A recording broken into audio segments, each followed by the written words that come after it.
আরবের বিস্তীর্ণ মরুভূমি, চারদিকে শুধু বালুর ঢেউ।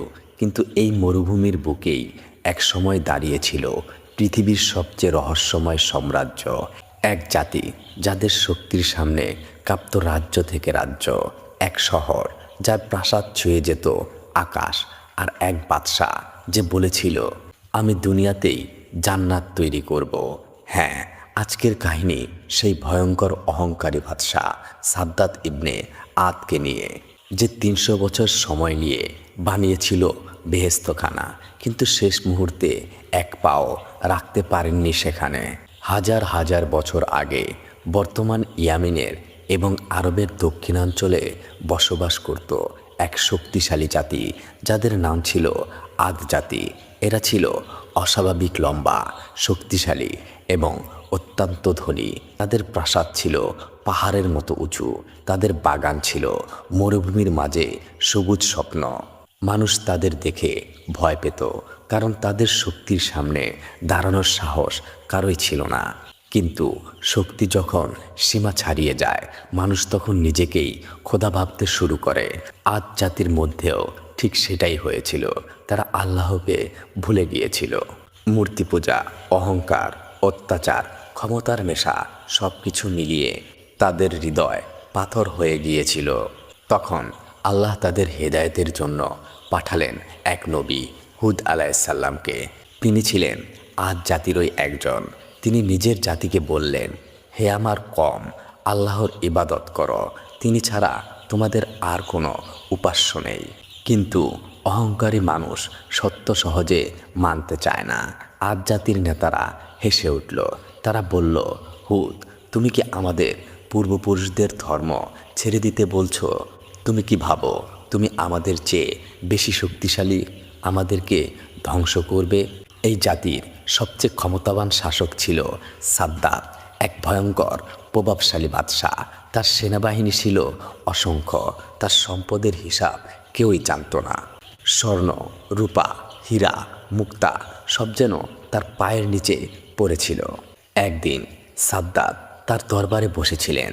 চারদিকে মশালের আলো জ্বলছিল। দাসদাসীরা মাথা নিচু করে দাঁড়িয়েছিলেন। হঠাৎ দরবারে প্রবেশ করলেন হুদ আলাইসাল্লাম। তিনি বললেন, হে সাদ্দাত, দুনিয়ার রাজত্ব নিয়ে অহংকার করো না। আল্লাহর কাছে আত্মসমর্পণ করো। এই দুনিয়া ক্ষণস্থায়ী। সাদ্দাত ঠোঁট বাঁকিয়ে হাসল। তার চোখে ছিল অহংকারের আগুন। সে বলল, হুদ, তুমি যে জান্নাতের কথা বলো সেখানে কি আছে? তখন হুদ আলাইসাল্লাম বললেন, সেখানে আছে এমন নিয়ামত যা কখনো কোনো চোখ দেখেননি। সোনার প্রাসাদ, দুধ ও মধুর নদী, চিরন্তন সুখ। এই কথাগুলো শুনে সাদ্দাতের বুকের ভেতর এক ভয়ঙ্কর আগুন জ্বলে উঠল। সে মনে মনে বলল, যদি এমন জান্নাত থাকে তাহলে আমি দুনিয়াতে তার চেয়ে বড় জান্নাত বানাবো। সেদিন রাতেই সাদ্দাত তার মন্ত্রীদের ডেকে পাঠালো। বিশাল দরবারে সবাই উপস্থিত। সাদ্দাত সিংহাসন থেকে উঠে দাঁড়ালো। তার চোখে পাগলামি। সে বলতে লাগলো, আমি এমন এক শহর চাই যা পৃথিবী কেউ কখনো দেখেনি, যেখানে স্বর্ণ দিয়ে তৈরি হবে দেয়াল, মুক্তা দিয়ে সাজানো হবে রাস্তা, বাগানে থাকবে সুগন্ধি নদী। মানুষ যেটাকে দেখলেই বলবে এটাই পৃথিবীর জান্নাত। মন্ত্রীদের শরীর কেঁপে উঠল, কারণ তারা বুঝেছিল বাদশাহ আর শুধু রাজা নেই, সে এখন নিজেকে খোদার সমকক্ষ ভাবতে শুরু করেছে। পরদিন থেকেই শুরু হলো এক ভয়ঙ্কর পরিকল্পনা। হাজার হাজার শ্রমিক, শত শত উপস্থিতি, দূর দূরান্ত থেকে আনা হলো হীরা, পান্না, ইয়াকুত। সাদ্দাত ঘোষণা দিল, যত বছর লাগে লাগুক, আমি দুনিয়াতেই জান্নাত বানিয়ে ছাড়ব। ইতিহাস বলে এই নির্মাণ কাজ চলেছিল ৩০০ বছর, পুরো ৩ শতাব্দী, এক বাদশাহের অহংকারের জন্য। কিন্তু সাদ্দাত জানত না যে জান্নাত বানানোর স্বপ্ন সে দেখছে তার প্রতিটি ইটের নিচে লুকিয়ে আছে তার নিজের ধ্বংস। আরবের দক্ষিণে মরুভূমির গভীরে বিশাল পাহাড় আর বালুর সাগরের মাঝখানে সাদ্দাত বেছে নিল এক গোপন স্থাপনা। সে চেয়েছিল এমন এক নগরী যেখানে প্রবেশ করলেই মানুষ ভুলে যাবে দুনিয়ার সব কষ্ট। বাদশার নির্দেশে চারদিকে সৈন্য পাঠানো হলো, যেখানে দামি পাথর, যেখানেই বিরল ধন, সব লুট করে আনা হচ্ছিল ইরামের জন্য। ভারত থেকে আনা হলো রত্ন, রোম থেকে আনা হলো কারিগর, মিশর থেকে আনা হলো মার্বেল পাথর। দিন যায়, মাস যায়, বছর যায়, একের পর এক প্রজন্ম মারা যাচ্ছে, কিন্তু নির্মাণ থামছে না।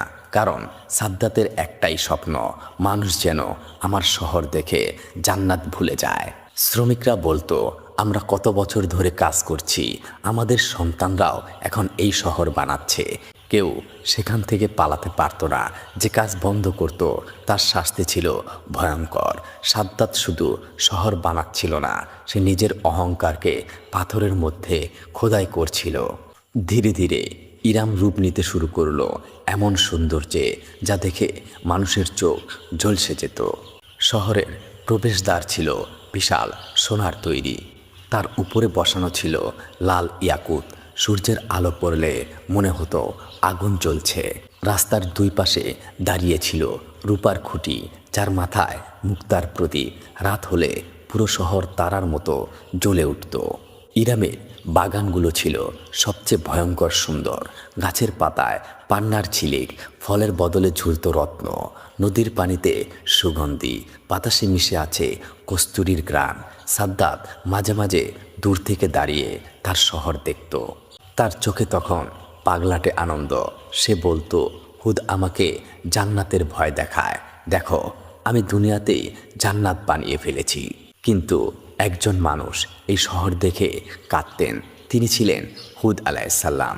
হুদ আলাইসাল্লাম বলেছিলেন, হে আমার কম, তোমরা দুনিয়ার চাকচিক্য অন্ধ হয়ে গিয়েছ। এই প্রাসাদ তোমাদের বাঁচাতে পারবে না।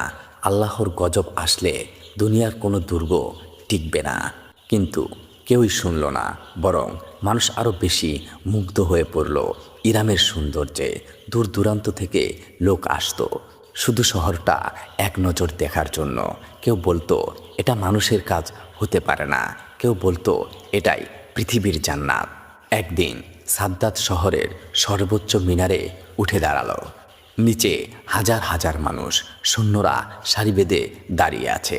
বাতাসে পতাকা উড়ছে, আর সাদ্দাত গর্জে উঠল, আজ থেকে ইরাম পৃথিবীর সবচেয়ে মহান শহর। যে এই শহর দেখবে, সে আর আকাশের জান্নাতের কথা ভাববে না, কারণ জান্নাত এখন আমার হাতে। নাউজুবিল্লাহ। এই কথাগুলো আকাশ শুনছিল, ফেরেশতারা শুনছিল, আর আল্লাহ শুনছিল।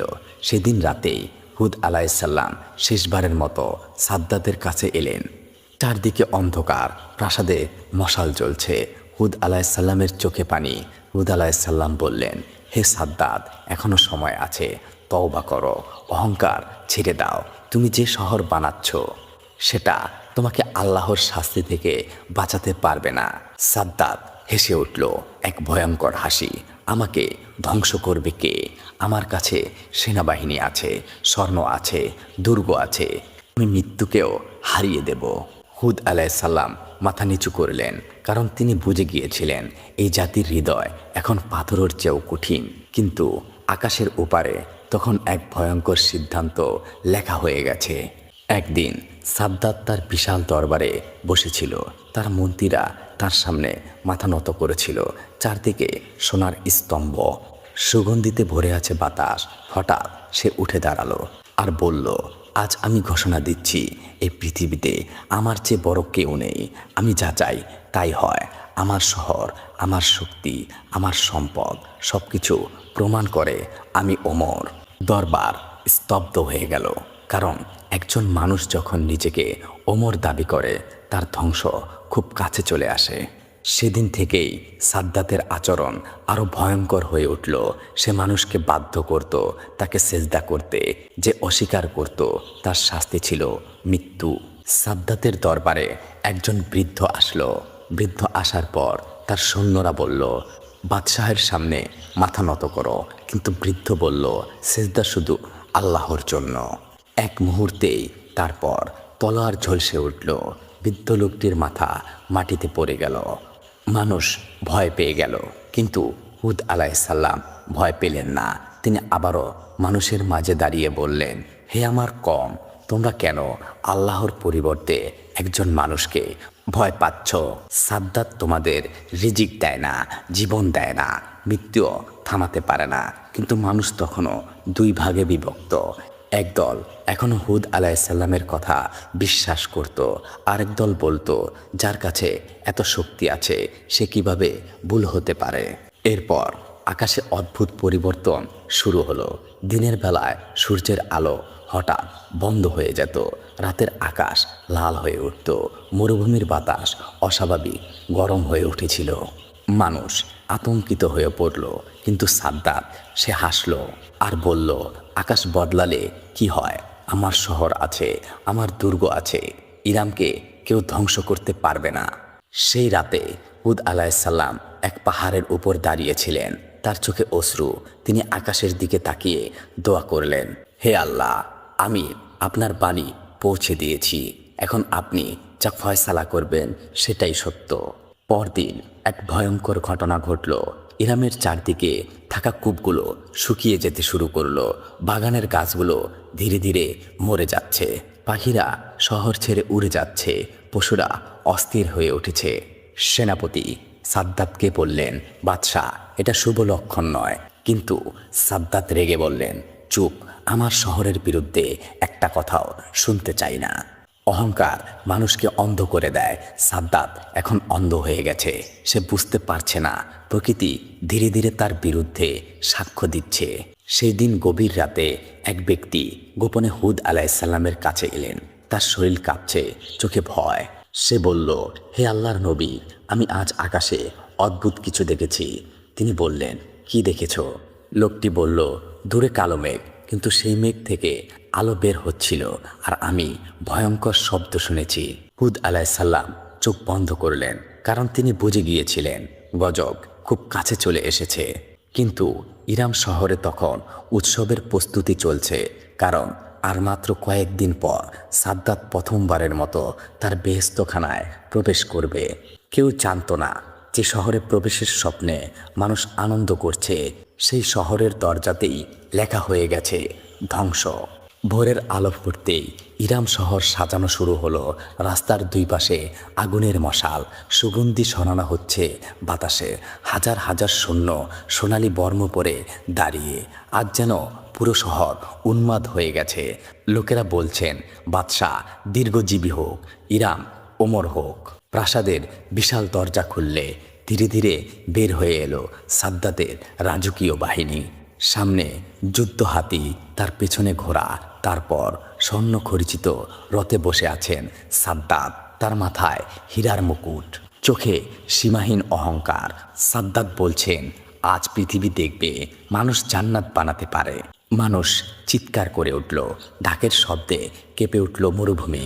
কিন্তু ঠিক তখনই এক অদ্ভুত বাতাস বয়ে গেল, ঠান্ডা, ভয়ঙ্কর। মনে হচ্ছিল মরুভূমির নিচে কাঁপছে। সবাই আকাশের দিকে তাকালো। দূরে দিগন্ত জুড়ে এক বিশাল কালো মেঘ এগিয়ে আসছে, কিন্তু সেটি সাধারণ মেঘ ছিল না। তার ভেতর থেকে অদ্ভুত শব্দ বের হচ্ছিল।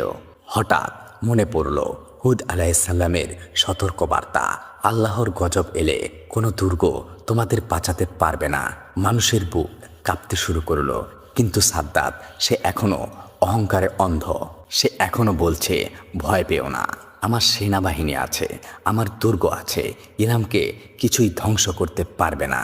ঠিক তখনই ভয়ঙ্কর ঝড় শুরু হলো। বালু আকাশে উঠে গেল, ঘোড়াগুলো পাগলের মতো ছুটতে লাগলো। মানুষ চিৎকার করছে, শিশুরা কাঁদছে, আমাদের বাঁচাও। কিন্তু বাতাস ক্রমেই শক্তিশালী হয়ে উঠছে, এমন বাতাস যা মানুষ আগে কখনোই দেখেনি। কুরআনে আল্লাহ বলেন, আদ জাতির উপর পাঠানো হয়েছিল এক ভয়ঙ্কর প্রচণ্ড বায়ু, যা কয়েক রাত ও কয়েক দিন ধরে চলছিল। সেই বাতাস এখন ইরামের দরজায় দাঁড়িয়ে। হঠাৎ এক বিকট শব্দ, মনে হলো আকাশ ফেটে গেছে। ইরামের বিশাল স্তম্ভগুলো কাঁপতে শুরু করলো, সোনার দরজাগুলো ভেঙে পড়ছে, মাটিতে ফাটল ধরছে। সেনাপতি বলল, বাদশাহ, আমাদের ফিরে যেতে হবে। কিন্তু অহংকারী সাদ্দাত বলল, না, আমি আজই আমার জান্নাতে প্রবেশ করব। সে রথ থেকে নেমে সামনে এগোতে লাগলো। তার পেছনে সৈন্যরা। কিন্তু প্রতিটি পদক্ষেপের সাথে ঝড় আরও ভয়ঙ্কর হয়ে উঠেছিল।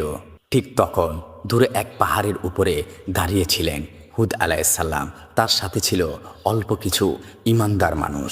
তারা ইরামের দিকে তাকিয়ে আছে। ইরামের ভেতর তখন মৃত্যু নেমে এসেছে। ঝড়ে মানুষ উড়ে যাচ্ছে, প্রাসাদের দেয়াল ভেঙে পড়েছে, স্বর্ণের মিনার মাটিতে গুড়িয়ে যাচ্ছে। যে শহরকে মানুষ পৃথিবীর জান্নাত বলেছিল, সেটা এখন পরিণত হয়েছে ভয়ঙ্কর কবরস্থানে। আর সাদ্দাত, সে এখনও দাঁড়িয়ে আছে ইরামের প্রধান দরজার সামনে, তার চোখে অস্থিরতা। তারপর আকাশ থেকে এলো এক ভয়ঙ্কর শব্দ, এত ভয়ঙ্কর যে মানুষের হৃদয় থেমে যেতে পারে এক মুহূর্তে। তারপর সব অন্ধকার। সেদিন সাদ্দাত তার বেহেশতখানায় প্রবেশ করতে পারেনি। দরজার সামনেই তার কাহিনী সমাপ্তি হয়ে গিয়েছিল। কিন্তু ইরামের ধ্বংসের পর কি হয়েছিল? সেই শহর কি পুরোপুরি হারিয়ে গিয়েছিল, নাকি আজও মরুভূমির নিচে লুকিয়ে আছে সেই রহস্যময় নগরী? ঝড় থেমে গেছে, কিন্তু মরুভূমির বুক এখনও কাঁপছে। চারদিকে শুধু ধ্বংস, ভাঙা স্তম্ভ, ছিন্ন পতাকা, মাটির নিচে চাপা পড়ে আছে অসংখ্য লাশ। যে শহর একসময় হাসছিল, আজ সেখানে শুধু মৃত্যু। বেঁচে ছিল শুধু অল্প কিছু মানুষ, যারা হুদ আলাইসাল্লামের কথা বিশ্বাস করেছিল। তারা দূর পাহাড় থেকে দেখেছিল কিভাবে ইরাম ধীরে ধীরে বালুর নিচে হারিয়ে যাচ্ছে। হুদ আলাইসাল্লামের চোখে পানি চলে এলো, কারণ তিনি নিজের কমকে ভালোবাসতেন। তিনি চেয়েছিলেন তারা বেঁচে যাক, কিন্তু অহংকার তাদের অন্ধ করে দিয়েছিল। কয়েকদিন পর মরুভূমির বাতাস আরও শক্তিশালী হয়ে উঠল। বালুর পাহাড় ধীরে ধীরে ঢেকে দিতে লাগলো ইরামের ধ্বংসাবশেষ। এক সময় পুরো শহরটাই হারিয়ে গেল মরুভূমির নিচে। শত বছর কেটে গেল, তারপর হাজার বছর। মানুষ শুধু গল্প শুনত, এক শহরের গল্প যেখানে দেয়াল ছিল সোনার, আর যার বাদশাহ আল্লাহকে চ্যালেঞ্জ করেছিল। অনেক শতাব্দীর পরে কিছু মরুভূমির যাত্রী অদ্ভুত ঘটনা লক্ষ্য করল। রাতের বেলা বালুর নিচে থেকে কখনো কখনো আলো দেখা যেত। কেউ কেউ বলতো তারা দূরে ভাঙা স্তম্ভ দেখেছে। আরবের বেদুইনদের মাঝে তখন এক ভয়ঙ্কর গুজব ছড়িয়ে পড়ল, ইরাম এখনও মরুভূমির নিচে জীবিত। রাতে সেখানে অদ্ভুত শব্দ শোনা যায়। অনেকে সেই শহর খুঁজতে বের হয়েছিল, কিন্তু বেশিরভাগ মানুষ আর ফিরে আসেনি, কারণ মরুভূমি শুধু বালু নয়, সে নিজের রহস্য লুকিয়ে রাখে। এক বেদুইন বৃদ্ধ বলেছিল, যে মানুষ অহংকার নিয়ে ইরাম খুঁজতে যায়, মরুভূমি তাকে গিলে ফেলে। মানুষ তখন ভয় পেতে শুরু করলো। ধীরে ধীরে ইরাম পরিণত হলো কিংবদন্তে, এক হারানো শহর যার অস্তিত্ব নিয়ে কেউ নিশ্চিত ছিল না। কিন্তু কুরআন ইরামের কথা ভুলে যায়নি। সূরা ফজরে আল্লাহ বলেন, ইরাম নগরীর কথা, যার ছিল সুউচ্চ স্তম্ভ। এই আয়াত শত শত বছর ধরে মানুষকে ভাবিয়েছে, ইরাম কি সত্যি ছিল, নাকি এটা শুধু শিক্ষার জন্য বলা এক উদাহরণ। কিন্তু বিশ্ব তখন জানতো না, একদিন মরুভূমি নিজেই তার গোপন রহস্য খুলে দেবে। কারণ সময়ের নিচে চাপা পড়ে গেলেও সত্য কখনো পুরোপুরি হারিয়ে যায় না। 20 শতকের শেষ দিকে আরবের বিশাল মরুভূমিতে কিছু গবেষক ও অভিযাত্রী কাজ শুরু করলেন। তারা পুরনো মানচিত্র, প্রাচীন কাহিনী আর স্যাটেলাইট ছবি নিয়ে অনুসন্ধান করেছিলেন। এখানে কিছু আছে, মরুভূমির নিচে অস্বাভাবিক কাঠামো দেখা যাচ্ছে। প্রথমে কেউ গুরুত্ব দেয়নি, কারণ আরবের মরুভূমি রহস্যে ভরা। কিন্তু পরে স্যাটেলাইট ছবিতে দেখা গেল বালুর নিচে লুকিয়ে আছে প্রাচীন রাস্তার চিত্র, যেগুলো সব গিয়ে মিশেছে এক জায়গায়। গবেষকরা হতবাক হয়ে গেল, কারণ সেই জায়গাটি ছিল ঠিক সেই অঞ্চল যেখানে প্রাচীন আরবরা ইরাম এর গল্প বলতো। খনন কাজ শুরু হলো। দিনের পর দিন বালু সরানো হচ্ছে, আর ধীরে ধীরে মাটির নিচ থেকে বেরিয়ে আসতে লাগলো বিশাল স্তম্ভ, প্রাচীন দেয়াল, ভাঙা নগরীর চিত্র। কিছু মানুষ চিৎকার করে উঠল, এটাই কি সেই হারানো শহর? পৃথিবীর সংবাদ মাধ্যমে ছড়িয়ে পড়ল খবর, আরবের মরুভূমিতে হয়তো পাওয়া গেছে কোরআনে উল্লেখিত রহস্যময় নগরী, এক হারিয়ে যাওয়া সভ্যতা যা সময়ের নিচে চাপা পড়েছিল। কিন্তু এরপর শুরু হলো বিতর্ক। কিছু গবেষক বললেন হ্যাঁ, এটা ইরানের অংশ হতে পারে, আবার কেউ বলল না, এটা শুধু প্রাচীন বাণিজ্যিক নগরী। তবে আশ্চর্যের বিষয় হলো সেই ধ্বংসাবশেষে পাওয়া গিয়েছিল বিশাল স্তম্ভের চিত্র, আর কুরআনে ইরামকে বর্ণনা করেছে সুউচ্চ স্তম্ভের নগরী হিসেবে। সূরা ফজর 1000 বছরেরও বেশি আগে যে নগরীর কথা বলেছিল, আজ আধুনিক প্রযুক্তি সেই রহস্যের দরজায় গিয়ে দাঁড়িয়েছে। কিন্তু সবচেয়ে ভয়ঙ্কর ব্যাপার ছিল অন্য কিছু। যেসব মানুষ মরুভূমির গভীরে দীর্ঘ সময় কাটাতো, তারা অদ্ভুত অভিজ্ঞতা কথা বলতো। রাতে বাতাসে অদ্ভুত শব্দ, মনে হতো কেউ কাঁপছে। আবার কেউ বলতো এগুলো মরুভূমির বাতাস, আবার কেউ বলতো এগুলো ধ্বংস হয়ে যাওয়া জাতির আর্তনাদ। তবে যাই হোক, একটি বিষয় স্পষ্ট, সাদ্দাতের গল্প শুধু একটি শহরের ধ্বংসের গল্প নয়, এটা মানুষের অহংকারের গল্প। এক বাদশাহ যে ভেবেছিল সম্পদ তাকে অমর করে দেবে, দুর্গ তাকে বাঁচাবে, স্বর্ণ তাকে আল্লাহর শাস্তি থেকে রক্ষা করবে, কিন্তু শেষ পর্যন্ত তার বেহেশতখানাই হয়ে গেল তার জন্য কবর। গল্পটি যদি ভালো লেগে থাকে অবশ্যই লাইক, কমেন্ট, শেয়ার এবং সাবস্ক্রাইব করবেন। ধন্যবাদ। আল্লাহ হাফেজ। আসসালামু আলাইকুম ওয়া রাহমাতুল্লাহ।